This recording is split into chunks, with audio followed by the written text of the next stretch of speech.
Hey, Jani Gysels, thanks for joining the podcast. Welcome. You're an affiliate marketer. You work for a number of e-commerce brands. One that you're working with right now is Loop earplugs, which I'd love to hear about what that product is, what earplugs.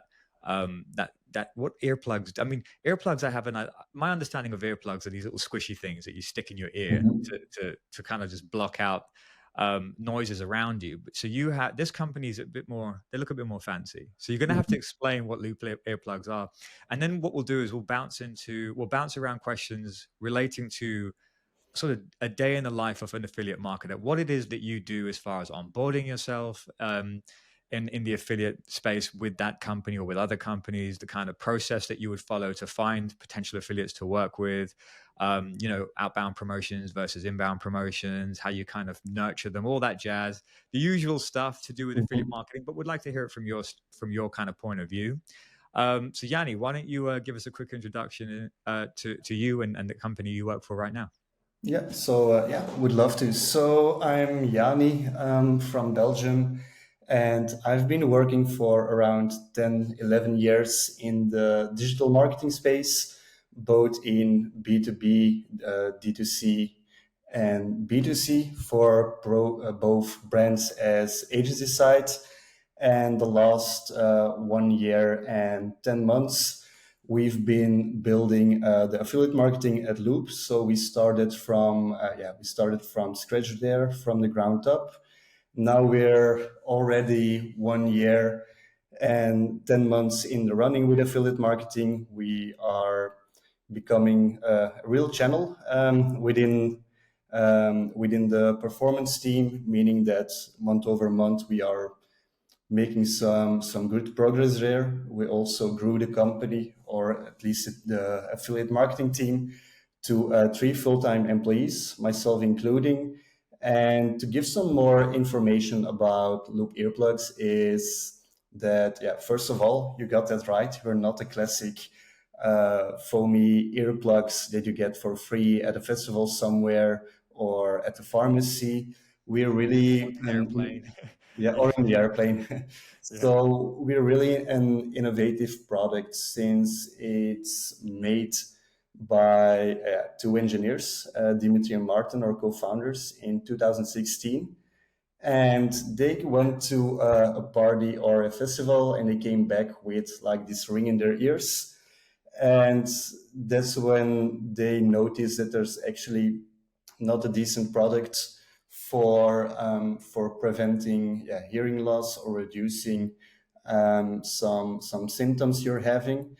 And that's when these two engineers, these two friends, came up with loop earplugs. And the difference between loop earplugs and these foamy earplugs is that there is really some engineering behind it, where we try to make a range of products that allow you to live life on your own volume. So we have, like, for example, quiet that helps you reduce the decibels for if you want to focus, if you want to sleep, if you want to create your own bubble. Then we have engage if we want to lower the volume, but we still want to be able to engage with the people around us that we love. And then we have experience that is mostly for going to festivals, or if you're a musician, to properly hear the music while also preventing hearing damage. Yeah, it's So interesting, especially lots with the of use case. products. Sorry. I'm sorry, just I just wanted to interject there. It's really interesting because I remember one time I was in a nightclub, a long time ago. I don't do that sort of thing anymore. But there was a time when I'd frequent them a lot, and I'd be like trying to shout into my buddy's ear. Hmm. I remember there was this girl I was dating at the time. She goes, "No, there's a secret. Just cover your earlobe. Cover Hmm. your ear, and then speak into it. For some reason, you can hear what they're saying then by just covering Hmm. it, just closing it. And that's just the weirdest thing. I don't really understand the science and the mechanics behind it, how sound works and reverberates. But like by blocking it, I guess you stop all the rest of the sound coming through. And when they're kind of in close quarters and they're just talking to you, you can actually that sound will pierce through. I don't know how it works, but I know it's to do with some kind of an ear plugging element. Um, I can see that being the case. Now, are your earplugs, the earplugs from your company, are they like kind of like how like kind of like how the Apple AirPods work, where it's like they have a noise canceling and it's like it's No, battery it's operated, or all is this just it's all passive noise reduction. So there is no electronics inside. So just with passive noise reduction, we try to make people live on their own volume. okay? So this is like you've got the different models for like different Mhm. use cases, and I could Yeah. listen. I have a 5-year-old, right, and Mhm. she is very energized. Okay, and then I also have a 10-month. Well, I have an 11-month-old now, and that's she's a baby. So Mhm. so 2 girls, and let me tell you, she just found her voice, and she's extremely vocal. So one of them keeps us up all day, running around being crazy, and the other one, who's now starting to walk, also does the same. So there's a lot of noise in the house, and at night also, she wakes up a couple of times, and it's like it's difficult to get sleep.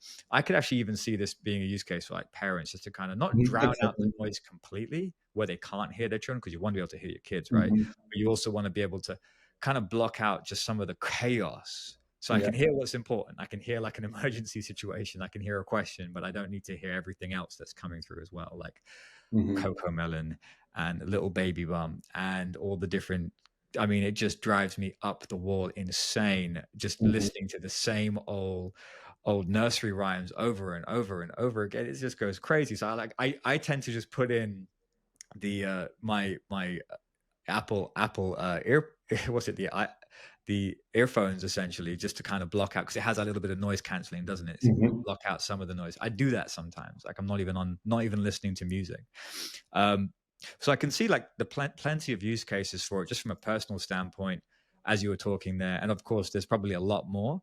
So as an affiliate, a person working on the affiliate team looking to sell this, and you're not like inside sales, so you're not contacting Mhm. customers directly to like, you know, sell someone on the reason why they should buy these earplugs. Because what's the price point on these earplugs? Just roughly Yes. generalized. So yeah, the price point is around 25, 35. That's Yeah. around the price point.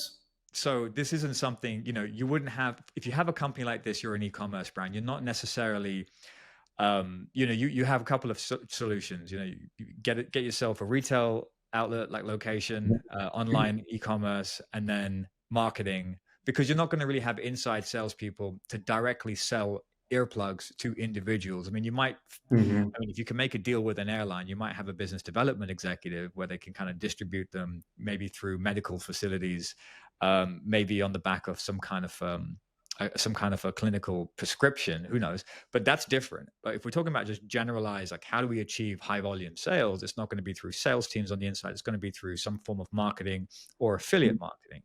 And I can see affiliate marketing being a very significant way to actually generate that volume. So there's going to be things that you've had to do when you've got in. It's like assessing the situation, like how do you package the offer so that it's attractive to affiliates. So it's not just another Me Too e-commerce brand that just has a Mhm. commission available. It's like, is there something that you've done when you got involved to like package the product for different types of affiliates, or just generally a better opportunity for an affiliate to look at? Is there anything like that you've had to deal with, or take, Mhm. basically get involved with, as far as like structuring something new for the business, or did you just kind of run with what they already had available? No, so yeah, the first thing I did when I started as Loop was creating a sort of media deck where we where we talk about the different products, where we also brag about news coverage. Like for example, if we got an article published in a significant big magazine, like for example Wired, New York Times. That was something we put in the slides just for some little bragging. We added the amount of reviews we got, we added the amount of score we got, and we also just made the affiliate marketing program attractive. And Yeah. that also started with an attractive commission model, meaning that um, in the ecom space, the average affiliate commission is often around 6%, 8%.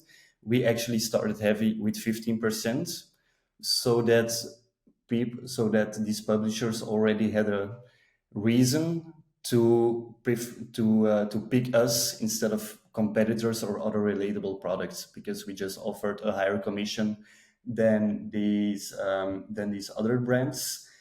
And then it was more actually looking for good matches, meaning that we actually took a few steps back, and we were creating profiles about who would be our ideal publisher in terms of size, in terms of use case. So we created a list of all our use cases. Just to sum up a few of them, was like sleep, travel, festivals, do it yourself. And then for each use case, what we did is we went looking for, okay, if people are within this use case active, where are they looking for information? Where do they read their news? Which YouTube channels do they follow? Where do they go to save money, for example? Where do they go for cashbacks? Which podcasts do they listen? So it's really about creating these, profiles in your head for these different use cases to know where they hang out. Because if you offer a good commission, and if your product has validation from big newspapers, and if you on top of that also add an above market commission model, then that really increases your chances of getting to work with these publishers, or at least to get their attention in the first place. Because in the beginning, it's just an attention game. Yeah, so it's kind of like when you look at the situation, and I talk about this myself when I talk about building distribution networks for Mhm. businesses, whether it's through an affiliate network or an influencer marketing strategy where you're essentially using influencers as affiliates. Also, like just finding businesses that you can kind of integrate your marketing with that already have access to a certain Mhm. customer base that would be would benefit from the thing that you're selling. So there's some kind of Mhm. there's a good amount of there's a good amount of opportunity when it comes to complementary products and that sort of thing. And there's also, like, I talk about this as the people, places, and things. So the people being Mhm. the influencers, the places being the businesses, and the things being essentially the products that people may use before, during, and after the thing that you're trying to sell, right? So each one of these elements or entities could essentially be a promoter for you. They could be the medium for which that you can sell, and you can rope them in on essentially giving them an Mhm. a deal where they can earn that 15% that you mentioned. But it's like, to do that properly, as you say, it's really important to figure out who your ideal buyer group is Mhm. and find out where they're at. Right. So that's the number Exactly. one job. It's like, who am I selling to, and where are they? Who's already got their attention? Mhm. Where are they already gathered, offline and online? Like what Mhm. places are they going to? Can I work with like physical locations? Can I work with interview? You've got to really, once you've been able to sort of put a list together, if you will, of all these potentials, then you kind of have this laser focused way of like, Mhm. okay, my only job now is to get as many of these mediums to start promoting us as an affiliate program. That's really it. They just need to promote Exactly. the hell out of it. And Mhm. that's a simplified version, but it's like easier said than done, right? But it's Um, important to keep it simple in the end. Like, don't overcomplicate. Just create your list of where these people will be, reach out to them, and then repeat the process. yeah, and I remember you said like you built a deck, like I like it's like a slide deck or like a Mhm. PDF type of Yeah. thing. Yeah, it's a Um, slide deck. Yeah, I've been speaking to a lot of affiliate managers lately, and a lot of them are actually starting to become a little bit more sophisticated with the way that they do things. And you may be doing this already. You may have this planned. It may have been done before Mm. with the loop earplugs, but like, let me know. Like, so a lot of them are actually following the typical sort of direct sales model, where it's or direct response model marketing, um, where it's essentially, they're taking a deck and then they're actually doing a presentation on it. So it's kind of like a webinar or a video VSL, a video sales letter. and they're talking about the opportunity, but not to the effect that they're selling it to the person. They're selling someone on the opportunity of working with them. That's really Mhm. interesting. So it's really becoming more of a sales process to really rope in the affiliate marketers. Mhm. So it's like once you've identified where they are, it's like marketing to them, not to sell to them, to say, hey, look, there's a great opportunity to join this affiliate program where you can make a Mhm. ton of money. Watch this slide deck and see how you can, or watch this presentation so you can see how much you could potentially be making. And it's kind Mhm. of like the same kind of sales process that you would be following if you were selling direct to consumer, but you're really doing it to, excite and onboard potential affiliates. I mean, is that Mhm. something that you guys are doing? Is it on the plans, or is it something you've done Yeah. before? It's not something we are doing right now because now, this quarter we're actually revamping the whole media deck where we want to include much more. So right now we have the standard media deck as we speak, but we're looking into increasing the value of our media deck, where we actually just put it on steroids, where Yeah. we go talk to our current publishers and ask them to write reviews, and not only reviews about how much money they made through us, but also reviews on how accessible our account managers such affiliate marketers are, on how we are open to discussing, for example, CPA increases. All these things that we can get in this media deck from actual publishers, and the bigger the better, of course. These can also help with getting the deal closed. Also, other things that can help is adding business cases. So these are all things that we really want to implement in our new media deck, because as you said, it's all about selling your affiliate program to someone else, to the middleman or to the publisher in this case. So I do think Okay. that you need a strong media deck if you want to increase your chances on these sales. And if I want to take it even a step further, and let's say you really have like yeah the the biggest publisher in the world, or a brand that you really want to work with, and you really want to maximize your efforts, you can actually go into a type of account-based marketing where we all had these sales people in our email or on our LinkedIn a few times per month, where they actually create like a slide deck with already the brand of your company on it, and where they look at your company values to say like, hey, we also care about this charity, for example, where they're really trying to know every detail of your company and put that in a deck to make it as relevant as possible for you. That is also something we are looking into in the future, and that I also hope to see for other affiliate programs, because I Yeah. do think that in this attention game, like, things like these are getting more and more important in the future. Yeah, because I think that's the question I was going to ask you. It's like, well, how do you make sure that, well, how do you get people to read the slide deck? Like, how do you get Mhm. people? It's like one thing having a set of slides. If you're not putting, like, if it's not like a video presentation, for instance, if you're not running ads on it through traditional marketing, Mhm. are you? Actually, that's a question. Are We're you? not. We are No, not you're not. So it's really promoting our down to program. you getting it in Mhm. front of Yeah. those potential partners. So are you just emailing them? How are you getting them to do that? And is your process just to email them, say, hey, look, this is it? Or are you joining marketplaces and just hoping people look at the deck? It's a mix of different things depending on how quick the answer or how easy they are able to get reached. So what we do is we work with a tool called Respona, and there we can actually insert our websites they want to reach out to, and there we can select titles of people or roles of people within that company that we want to reach. What's this And called? then Respona.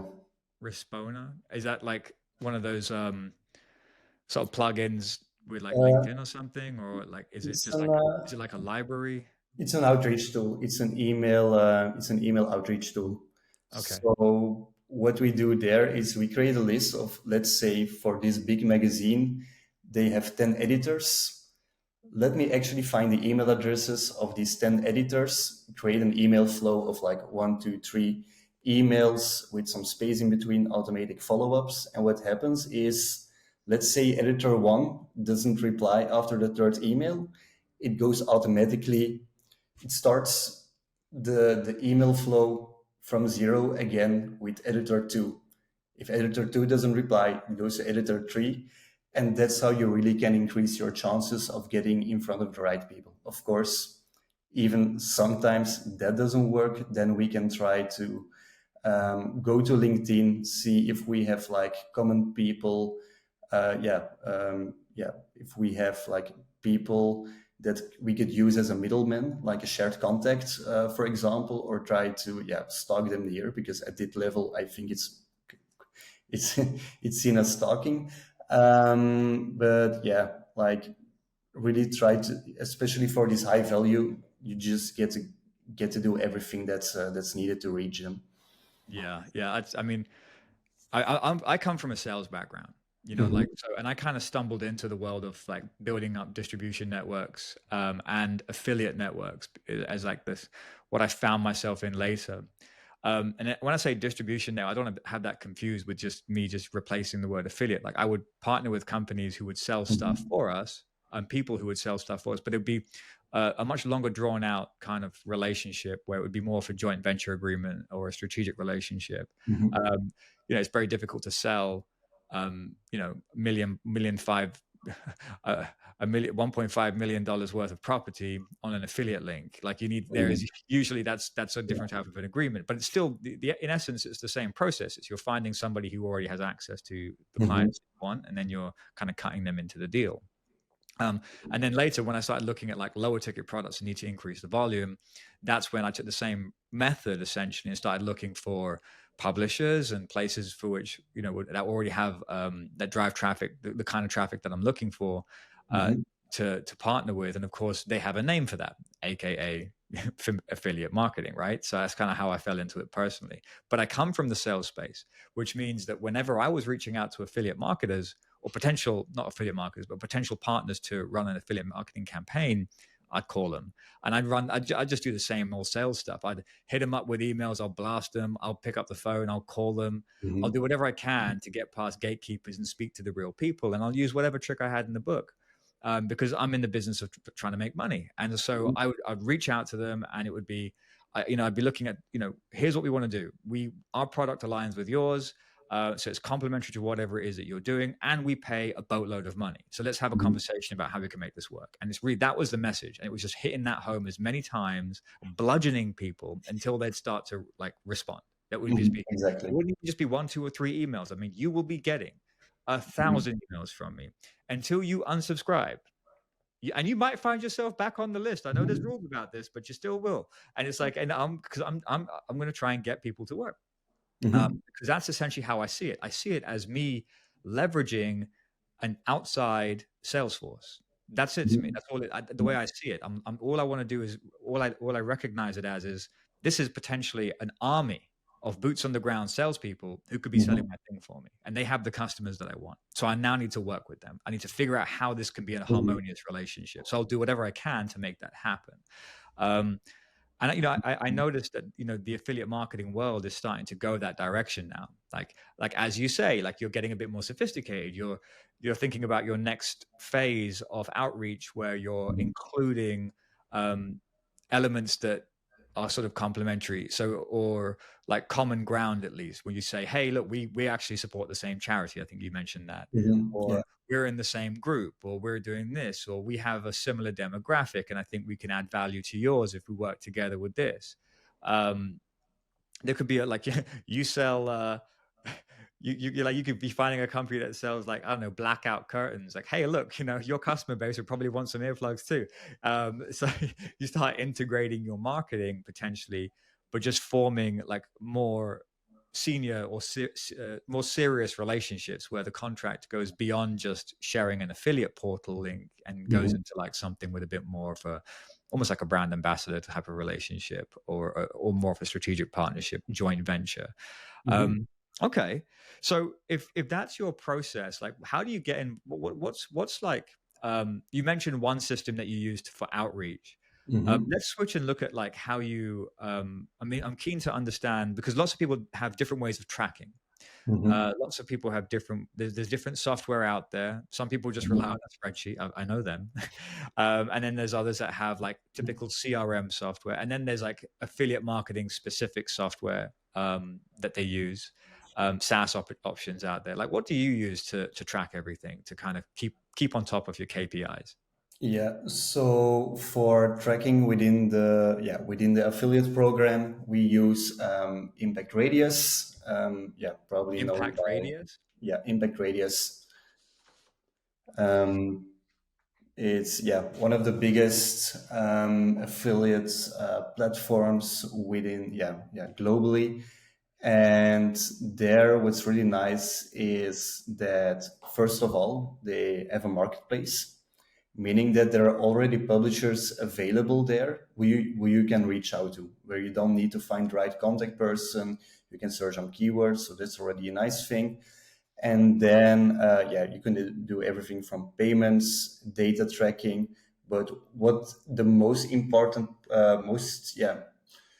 insightful part is that you can actually track the customer journeys between affiliate clicks, meaning that for example, let's say you have a person and he goes on YouTube, and through that YouTube article, the YouTube video, he goes to the website through the affiliate click, through the affiliate link. Then 3 days later, he goes to a comparison website because he wants to compare it with a competitor. And then, last minute, he goes to a discount code websites because he or she wants to save some money, and becomes a customer after clicking their affiliate link. Meaning that if we would only look at the last click attribution, we would think that the, the YouTube video didn't create any revenue. We would also think that the comparison website didn't create us any revenue. And we would think that the discount code website actually made 100% of our revenue. But right now, with a quite new feature of them, we can really see the customer journeys and see the participation percentage of each publisher within these customer journeys. And that also allows us to invest more money in these more top of funnel publishers that actually get the first click, but normally wouldn't get rewarded for that first click. How would you do that when you talk about incentivizing? Like, what would that mean for your company? Like, do you go out and say, hey, look, there's an affiliate sign-on bonus, or hey, we want to give you more commission, or Yeah. let's pay you for some kind of display ad? Like, how do you? What's your strategy there? It's a case by case, and it's really about listening in the first place, listening to them, like, okay, what could they do extra for us, and what can we do with them, and then just come to a solution. It's just two people sitting around at a table to see what the best incentive is and what the best additional exposure is. And this can be in any forms. It can be gifts for their employees. It can be an increased commission model for a period of time. It can be a flat fee as a bonus, or it can be changing to a CPC model, for example. So you can go in many difficult ways, but it's just about finding what for them is the most attractive one. Yeah. Have you also, recently with my software, we actually put in a two-tier commission, affiliate Mm-hmm. commission program in there. In fact, we had the opportunity to put 3 tiers as a maximum, Mm-hmm. although I kind of pulled the reins on that one and said, let's just stick with a two-tier system. I've always found that 2 tiers is good. Mm-hmm. And the reason the reason why we did that is because one of the things we started to do was, and I call these people distro leaders, but they're also Mm-hmm. known as everything with my company's distro something, right?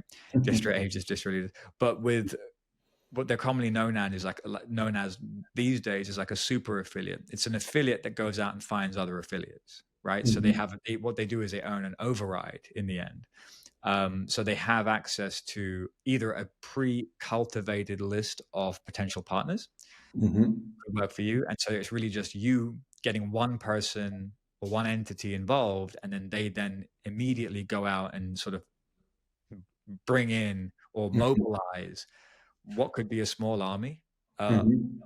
of affiliates. And of course, Yeah. each one of them would be, let's say, getting maybe the 15%, and then the super affiliate would be getting a 5% override of every single person in there, Mm-hmm. right? Now, I know a lot of that's one of those things, right? A lot of affiliate managers are like, well, hang on a sec. I want to be the super affiliate, so I collect the 5% on everybody, you know. Mm-hmm.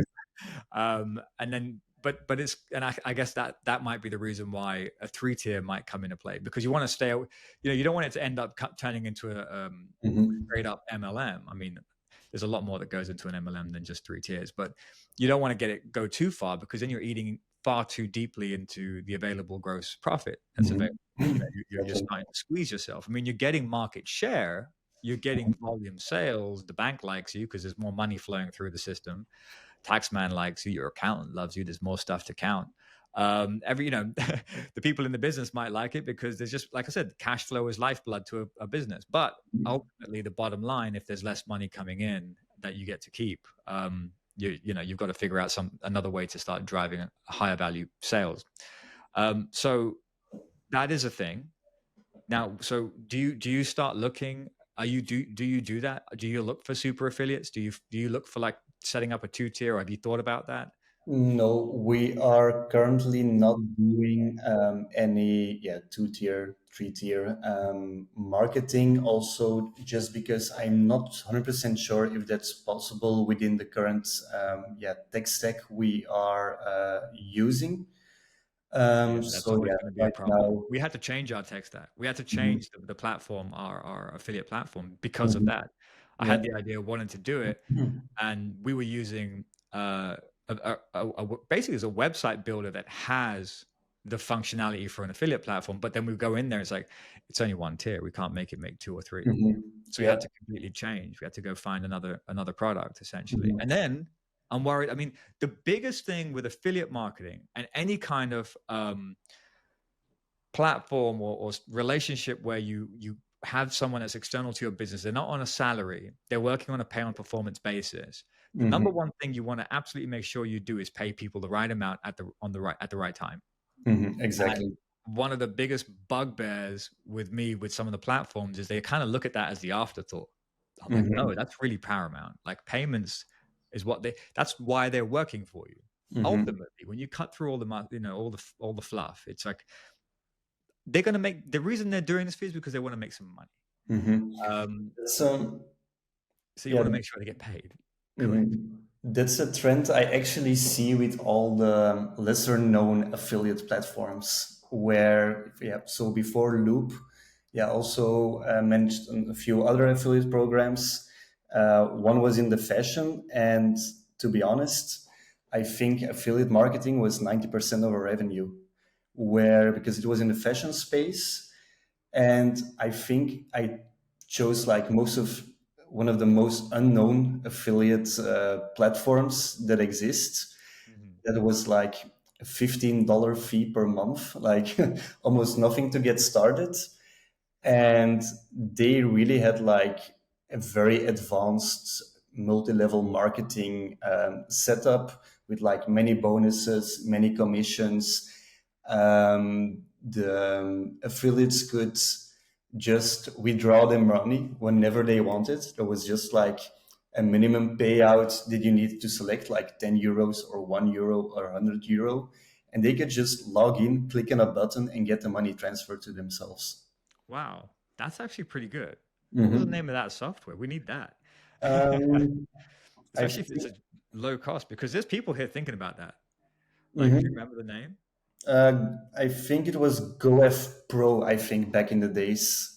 I'm GoF talking Pro. about 5 years, 6 years back, of course. Yeah, because look, there's a whole suite of affiliate management software that's out there that really focus a lot on analytics, KPI reporting. It's really for the affiliate marketers, affiliate managers, the management team to be able to create reports and take that to a boardroom almost and say, well, here's what all the stats are.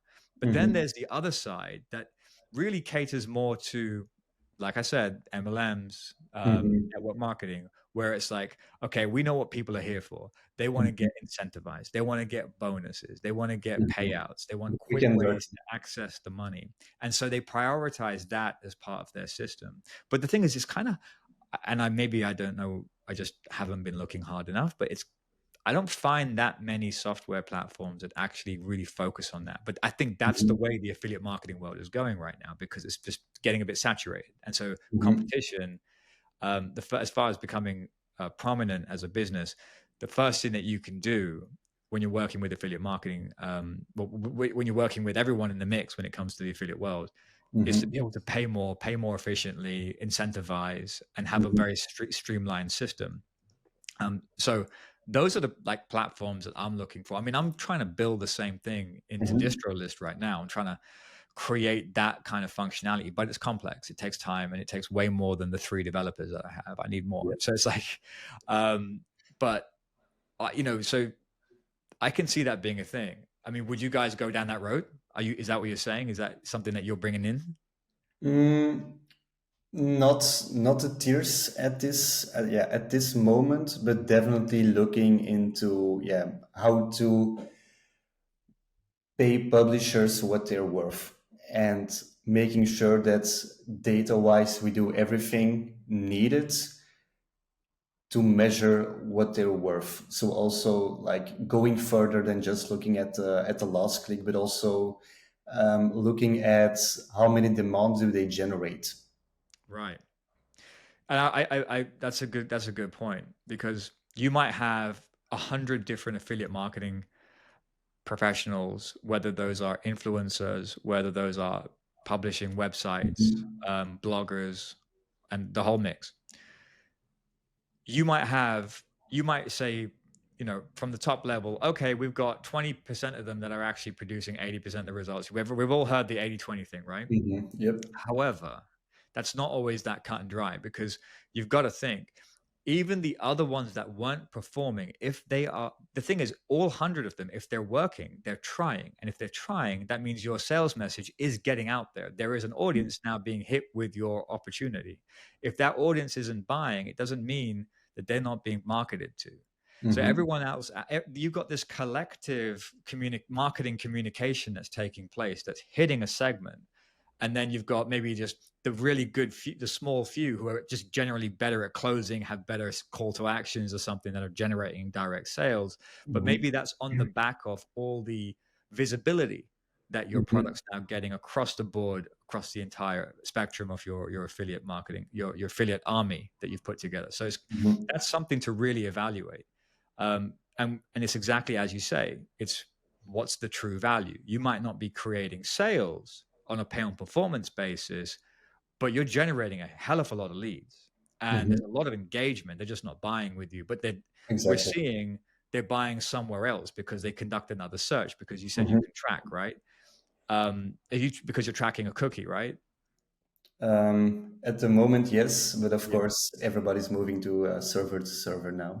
Yeah, that's another thing. There's the whole cookie thing. Mhm. That's a problem, because everyone's, and I hate that it's a problem. I feel like this is one of those changes where everyone's kind of complaining about cookies. It's like, come on, the ads weren't that bad.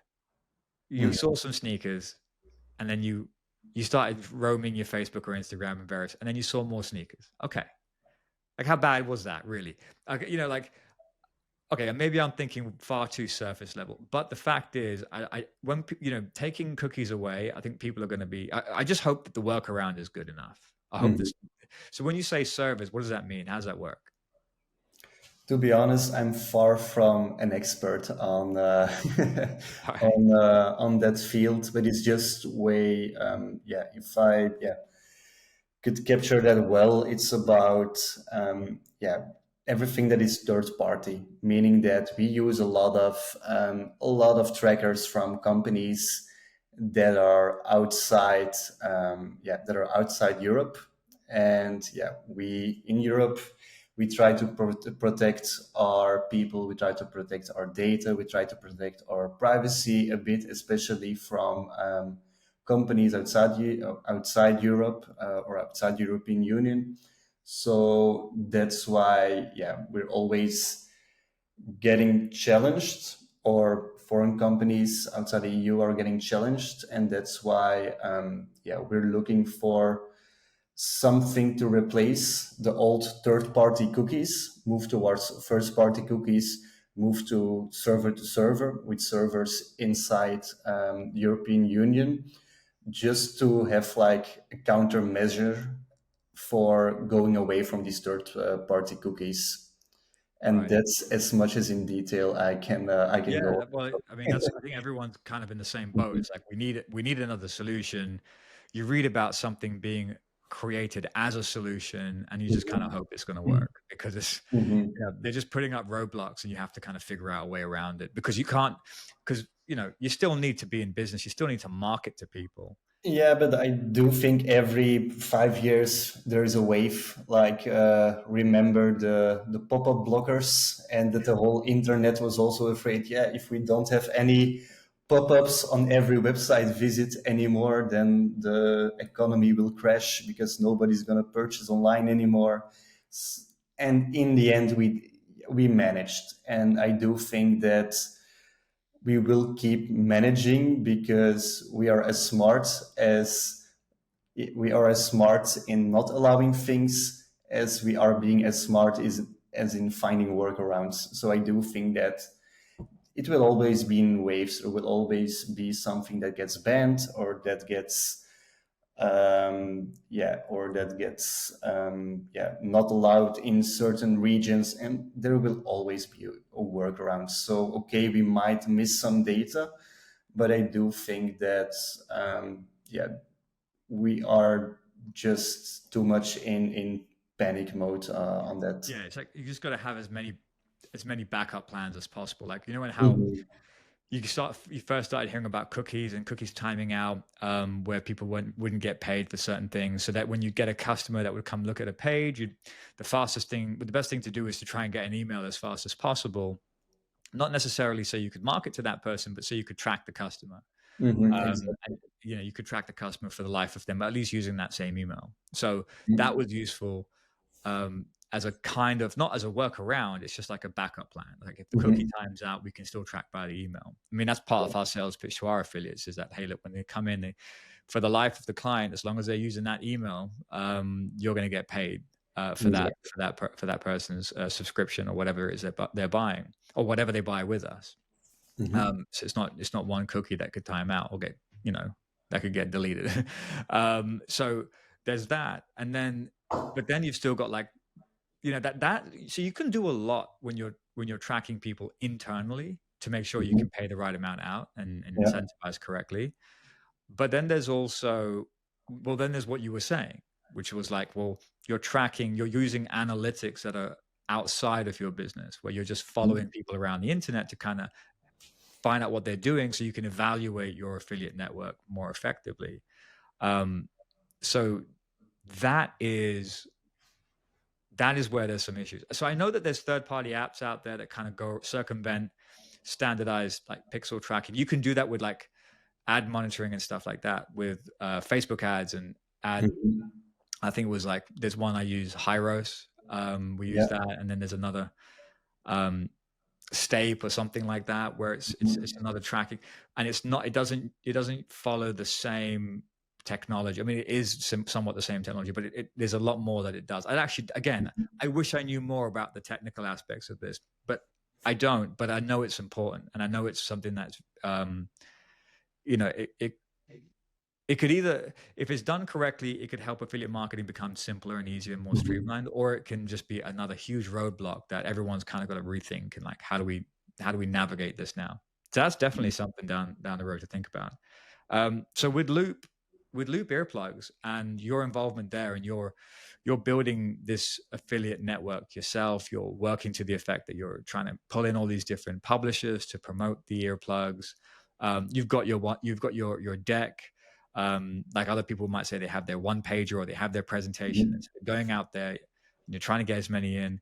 Um, what's the company doing to kind of give you more? Because that's a really big thing about when it comes to affiliate marketing. Like you have the deck, you have like feature benefit, testimonial, testimonial, testimonial. Is the company doing anything like extra to really push this forward? Like as far as like special products, special editions for certain affiliate partners, that kind of stuff? Um, Not in like special products for like special publishers, for example, but I do think that Like the freedom. exclusives, you know what I mean? Yeah, we don't have any like exclusive earplugs for certain publishers.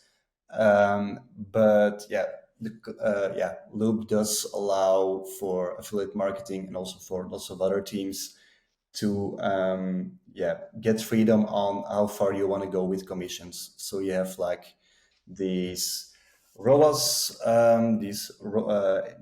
ROAS targets, and within these ROAS targets, with each publishers, you can play around a little bit. Okay. And I'm curious, have you guys gone beyond affiliate marketing and actually looked at joint ventures yet? We have a co-created product for Tomorrowland. Currently there is Loop Earplugs X Tomorrowland that you can buy, and that is one example of a partnership with another brand. And I hope in the future we can announce many lots of other ones. Okay, cool. I guess what I wanted to do before we wrap up is kind of Mhm. for the younger, I shouldn't say young, the new affiliate, or person that's interested in becoming an affiliate marketer, um, who wants to eventually become like an affiliate manager. Mhm. What would you say is like the kind of skill set that they need? Like what kind of background would they need to have come from? What kind of things should they be looking to Yeah. learn and self-educate on? So one skill set that really helped me in my role is actually my sales background. Because if you know sale, then there's like this big package of skills that you have with you. For example, you are confident in negotiations, meaning that you know to not like split the difference and everything. You know how to do cold emails because you probably already send out thousands of them. You know how to create your subject lines. You know how to gain their attention. You also know how to express or how to position the product, how to do your messaging. And salespeople also try to play quick and dirty or experiment, where they try many different approaches on finding that email address or finding the decision maker. So I do advise to really follow some sales courses or do like an internship, even if it's door to door sales. All these experiences really help the way you identify and reach out to these publishers and how you can get the best deal with them, and also how to nurture these relationships. So I do think that being a sales guy or a saleswoman really helps with getting getting the things done that move the needle. And another skill set, just to add another one that I do think is important, is just having a growth mindset or at least trying to grow that growth mindset, because it's not in your comfort zone where you grow. You grow by trying out different things that you've never done before. For example, let's say you never worked with influencers, just try it. Same goes for card linked offers, same goes for working with email marketeers, same goes for CPC marketeers. Really try to diversify your portfolio and try out new things and take risks. Okay, if a company is asking 20K for a publication, and you're not 100% sure, you're only 70% sure it will be a success, just try it and learn from it. Like, I do think that these two skill sets or mindsets are really crucial to taking, your affiliate marketing career to the next level. I absolutely 100% agree with you. I was recently asked like how I get my own affiliates and Mhm. partners, and they really asked me how I did it. I'm like, I'm not.